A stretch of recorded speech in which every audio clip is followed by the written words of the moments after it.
ज्या गोष्टीत आपण उतरतोय त्या स्पर्धेमध्ये उतरतोय, स्पर्धेमध्ये अनेक पोरं भाग घेतात, त्यामुळे हारण्याचा चान्स जिंकण्यापेक्षा जास्त असतो. हारण्याचा चान्स हा जिंकण्यापेक्षा जास्त असतो. पण खचायचं नाही. एकदा, दोनदा, तीनदा त्याच्यानंतर तुमचा कॉन्फिडन्स सुद्धा वाढतोय आणि ती जी भरती आहे किंवा जे करायचं आहे ते आपोआपच आपल्या जवळ येत आहे. त्यामुळे लवकर हारायचं नाही.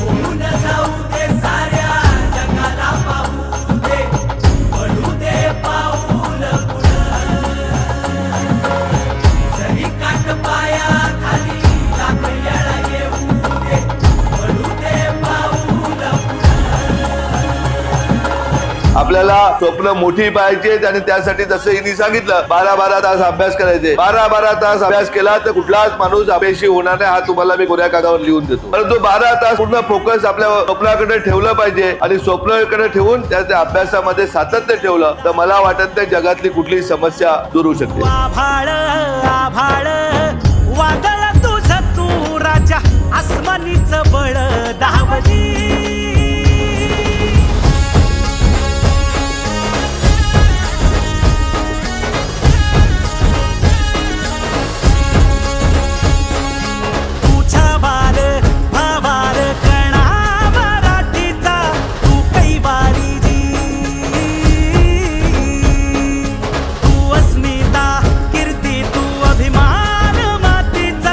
आजचा दिवस माझ्यासाठी खूप आनंदाचा आहे आणि हा दिवस मला माझ्या आईबाबांमुळे आणि अप्पांमुळे पाहायला मिळालेला आहे. पोलीस भरतीचं स्वप्न माझं लहानपणापासून होतं आणि ते स्वप्न पूर्ण करण्यासाठी अप्पांनी मार्ग दाखवला आणि त्या मार्गावर जाण्यासाठी अरविंद सरांनी आम्हाला मार्गदर्शन केले.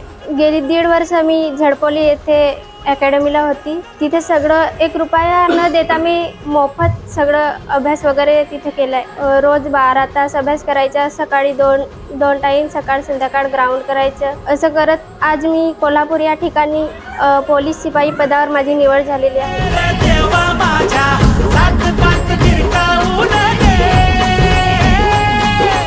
मोठी लढाई लढू मातीसाठी गड्या मनगटाच चोर लावून